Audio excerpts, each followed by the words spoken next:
This is the Komatsu 575, folks. It's the biggest bulldozer, production bulldozer ever built, and there's two of them came to New Zealand. They both worked at Stockton, and they were the property of Kuiper Excavating, and what they did with them was shift the overburden over the coal down at Stockton coal mine.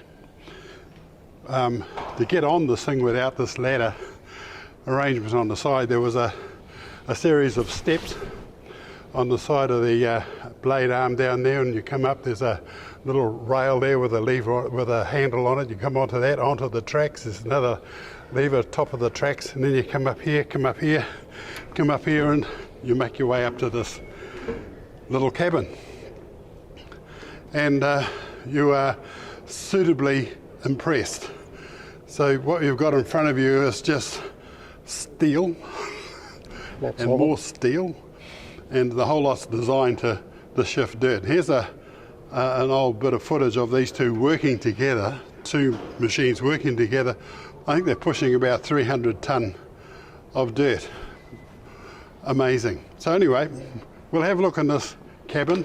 We'll see how this thing ticks, and yeah, come and have a look. Yeah.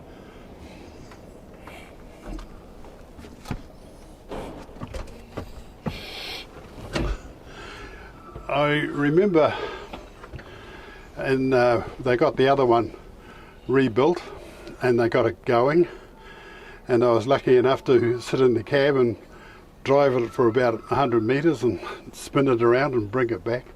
And when I'd finished that, I decided to say, when do I start? It was just so exciting, so exciting.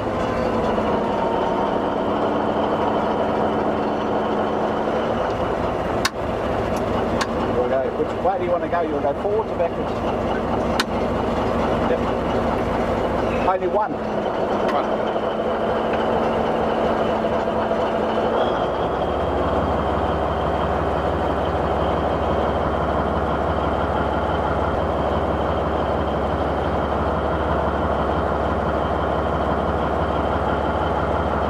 think I might have been born a bulldozer driver. This is just absolutely awesome. When do I start?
Sitting in here takes me right back to the day I got to sit in this thing and drive it. So the controls are relatively simple. There's two levers on my left arm here.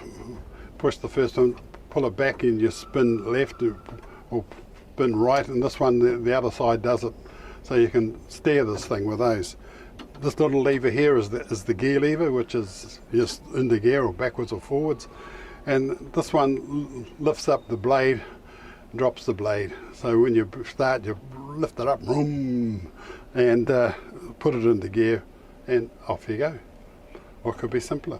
There's a lever behind here that operates the rippers that are on the back. But as I say, it's very comfortable.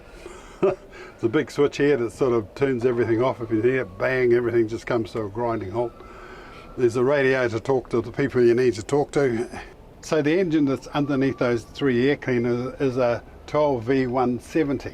And the big exhaust pipe with the little lid on the top, that's the exhaust system for this machine. But absolutely enormous, absolutely much fun to drive, and if you've got a job down at Stockton being the operator of one of these, you'd be a very happy boy indeed. In fact, I think these were going 24 hours a day. It was a hot seat, so you finished, you do your end of your shift, the next guy comes on, he checks his little check off list he has to do, and then he's operating for the next 8 hours, and then somebody else comes. So this thing is just continuously, hardly ever turned it off really. So it just pushes dirt. And as I said, here's a bit of footage we took many years ago of 2 of these things side by side pushing about 300 tonne of overburden. Brrr.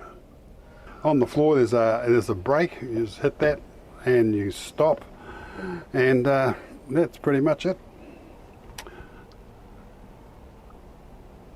Behind us, folks, is a TC12 dozer, and in its day it was massive, and I've got some old photographs of one being delivered to down Ohau way. I think the operator down there had it, and it was delivered by one of the heavy haulage guys down that way.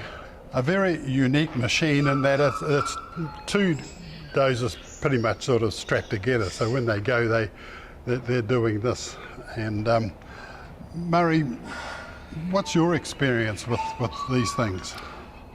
I've worked on them, Bill, and I've operated them. They're pretty good for a day or 2 without earmuffs. Oh, right. And then you need earmuffs. So back in the day, would somebody come over and be all wuss?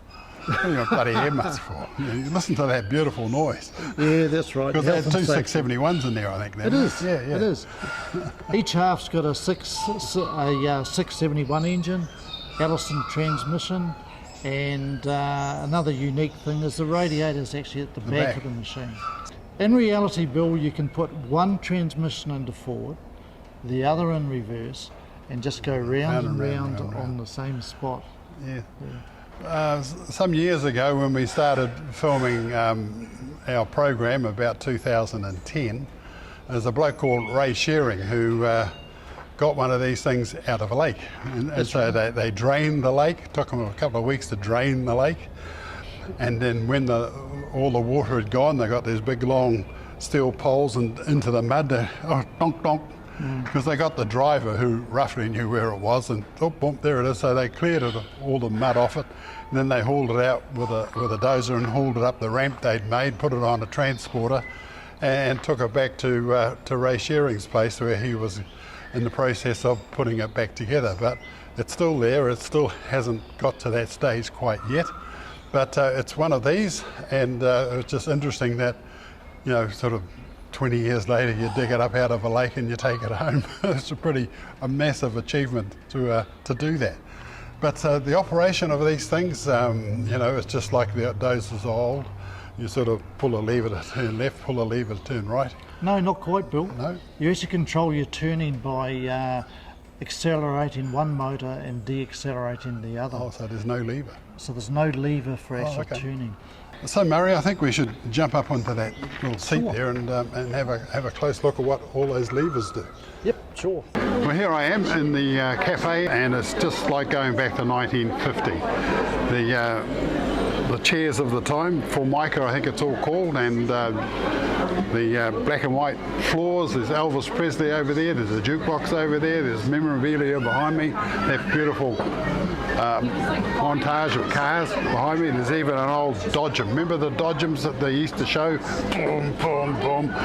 Wonderful. And I'm having a big breakfast. It's bacon and eggs. And so if you come here with your group to have a look at the museum, you can sit down and have a wonderful meal before you even start. So look at that. Bacon and eggs, sausages, tomatoes, toast, mushrooms, the whole 9 yards. And a cup of tea to wash it all down. So there you go. When you come here, come and have a meal first and then enjoy yourself in the museum. Christmas isn't all that far away, and so if you're looking for a present for the truck driver or somebody interested in transport in your life, then my Talking Trucks book might be just the thing. So if you'd like a copy, just email me, billhohepper@extra.co.nz, and I'll take your details and I'll get a copy in the post to you. Now this book covers trucks basically heading back from about 1972 to the time they started making vehicles. So a good historical book, and tells you all about the New Zealand transport industry up until about 1972. So for a Christmas present, perfect. Email me, billhohepper@extra.co.nz. So Murray, you can see the split. You've got the controls, and then there's a gap that goes down, and then the other controls on the other side.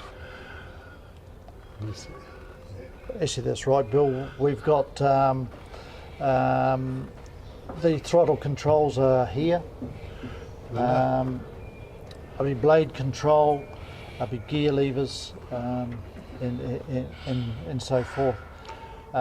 It's designed that it's got a pivot shaft at the back. Yep.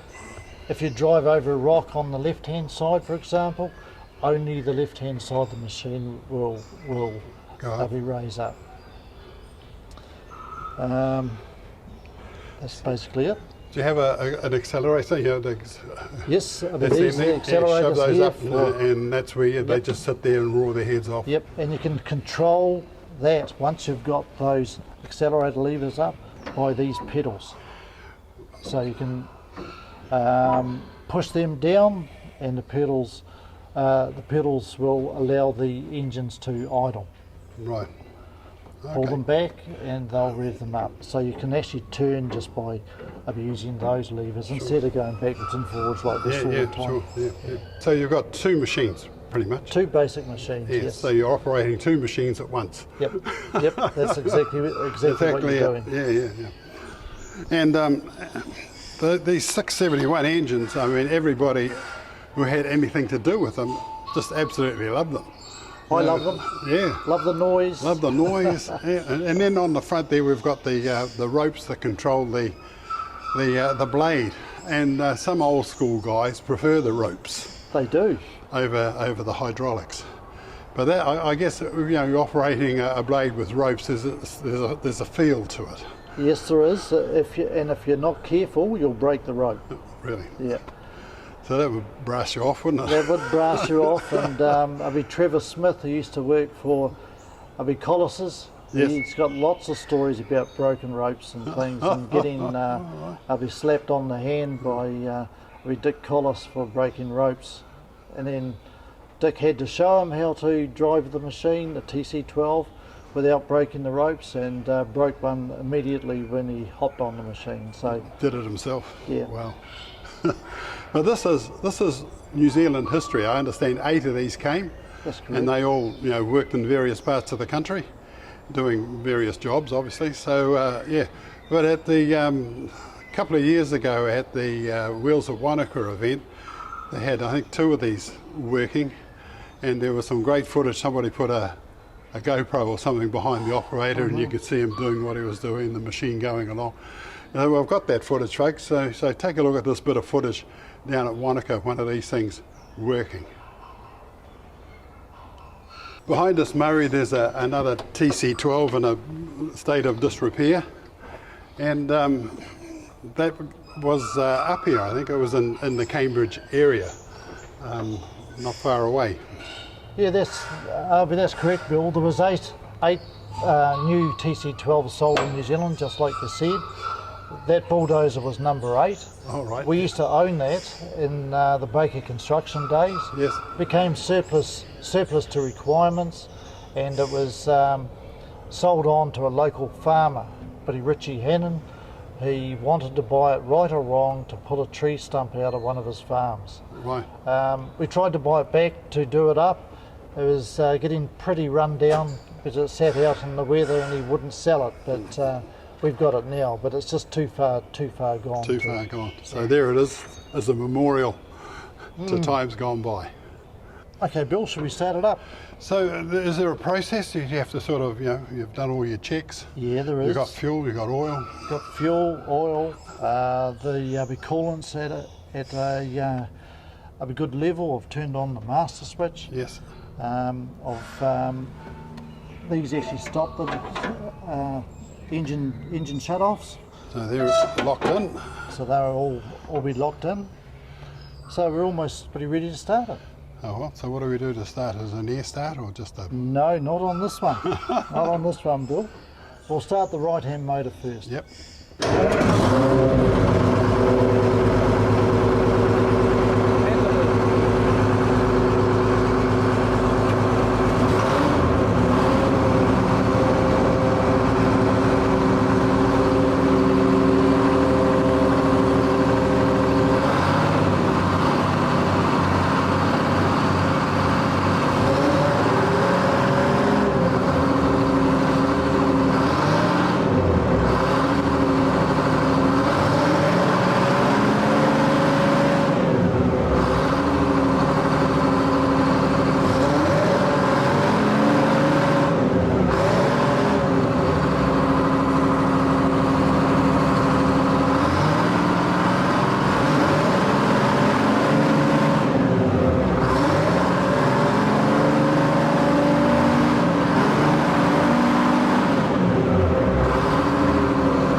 That. And that's that. So Murray, you've got a few birds sort of whistling and chirping in here. And that great big roar of two 671s didn't faze them or stall. They're still chatting away like nothing happened. We've got a couple pet tuies here, Bill.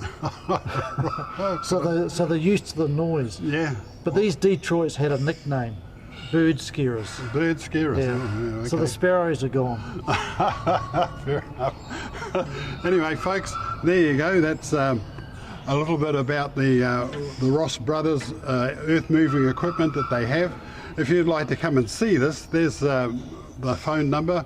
Get hold of Murray and make an appointment and come and have a look at this for yourself. Absolutely amazing. And Murray, thank you so much. Thanks, Bill. Good on you. It'll be good having you here. Pleasure. Well, I've come into the museum now and just looking around, there's all sorts of cars from the 50s and 60s, 30s, there's a couple of 20s in here even, and it's a magnificent collection. So there's lots and lots of stuff in this museum for you to look at, lots and lots of stuff that's going to take you right back to the day, and if you're new, well, there's lots of stuff here about New Zealand history. So if you come here, you're coming to Railside Place, which is off Rifle Range Road in Hamilton. Certainly worth a look if you belong to a car club or some sort of a club and you want a place to go. This is the place to come, and you can start off with a meal in the cafe. Come and have a look, enjoy yourselves. I absolutely recommend it. Well, I'm at Fully Equipped, and Fully Equipped is where they make crown canopies. And in 1993 I did an ad, you might remember, where I took a canopy off a ute, put a little outboard motor on it, out and caught a fish or two, and then came back and kicked the door down like a landing ramp, and woohoo! And that just sort of, there's two guys on the beach watching me do it, and I sort of scratched my head, how am I going to get out to those birds? Ah, I know, the canopy.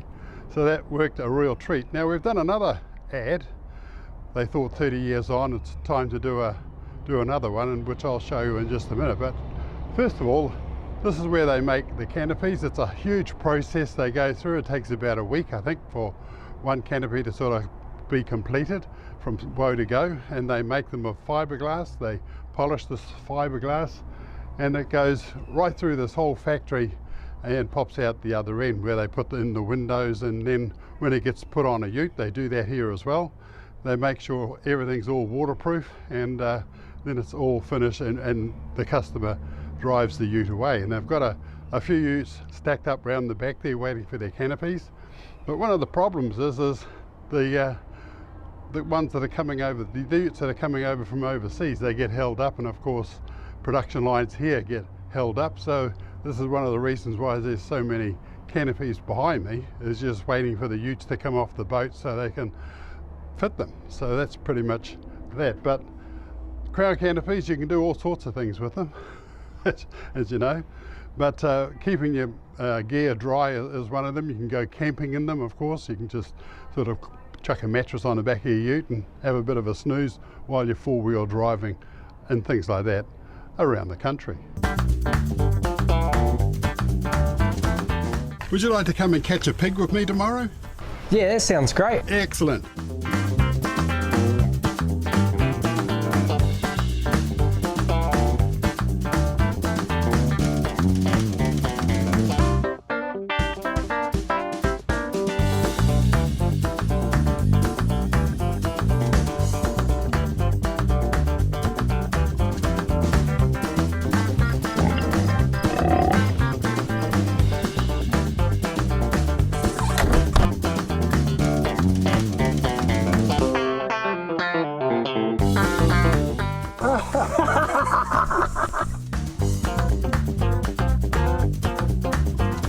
Throughout history, when they started building cars in America, Packard was pretty much up there with the likes of Rolls-Royce, Mercedes-Benz, and Packard was pretty much top of the range in America. So if you had a few bob and you were an American, you probably had a Packard, and they came in all shapes and sizes. But the one thing they all had in common was they were really, really plush. They were just the bee's knees. You were in a Packard, arm out the window, you were somebody. Woohoo, look at me.